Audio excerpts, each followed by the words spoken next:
Thank you for joining us. With the identification of Santana Ivy's body, law enforcement officials are now working together to see if there is a connection between her death and the deaths of two other area women. WHIZ reporter Kelly Gilmartin has the latest on the investigation. After months of searching, Santana Ivy's family is now waiting for her autopsy to be completed so they can finally have some closure on their ordeal that started back in July.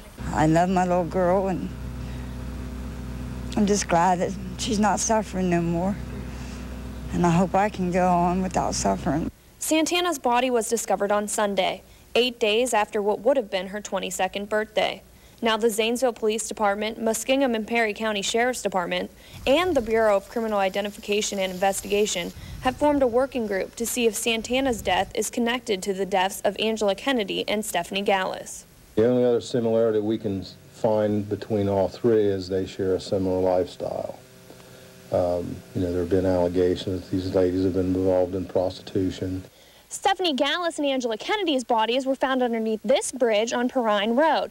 Santana's body was actually found about 11 miles southwest of here in Perry County off Township Road 63. Kennedy's death is still an open homicide investigation. Gallus's death was ruled a drug overdose. Still, with the similar lifestyles and sites where the bodies were found, authorities are looking for possible connections. I'm very hesitant to use the term serial killer. Again, because of the issue of the dissimilarities between all three. So far, officials have found no solid connection between the deaths of the three women. But as Dodie Sampson waits to plan her daughter's funeral, her hope is that authorities uncover what happened to Santana. I want justice done. I want to find out how it happened, and I'll never probably ever find out who did it, but if you're out there, leave the girls alone, please. They didn't do nothing to you.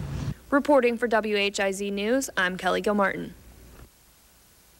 Zanesville Police Department has issued an update on the investigation into the death of a 3-year-old girl. Detective Sergeant Rick Rouse says an autopsy was performed on the child at the Licking County Coroner's Office, but results are not finalized. Rouse says until that occurs, no further information will be provided. Rouse says that police responded to a mother's 911 call Wednesday afternoon regarding an unresponsive child at 532 Forest Avenue. Rouse says the child later died, and the death is still being considered suspicious. Names have not yet been released. A Zanesville teenager involved in an ATV accident has died. Troopers say 17-year-old Alex Searles was riding his ATV on Sand Ridge Road around 5:30 Thursday afternoon when he attempted to turn onto Burkhart Road. Authorities say Searles went off the right side of the road and struck a tree. He was med-flighted to OSU Medical Center in Columbus, where he was pronounced dead around 10:45 this morning. Domestic violence continues to be a problem all across the country and here in southeastern Ohio.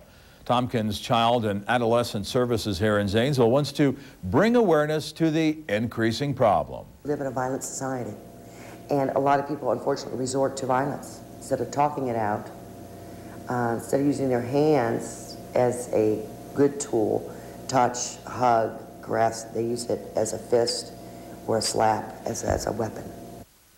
Experts say even though men are often at fault, now women are becoming the abusers. The stigma, I think, for males is where they're socialized to be strong and tough and macho. So if a woman or another man, but let's say a woman hits him, chokes him, hurts him, stabs him, which we've had some cases to that extent, he's embarrassed and will not report it. Thompson Child and Adolescent Services offers free services for domestic violence victims, including counseling, support groups, free civil protection orders, and court support. The November election is next Tuesday, and there will be some important races and issues to be decided. Tonight, WHIZ's Katie Snodgrass continues her series of reports with a look at the Starlight Program levy. 1994 is the last time Starlight programs went before the voters of Muskingum County. At that time, the voters approved a new continuous 2 mil levy. So it's been 13 years since we've been to the voters. In 1994, we talked to the voters that we hoped that that would last through 1999. So we've gone well beyond that projected time for that levy.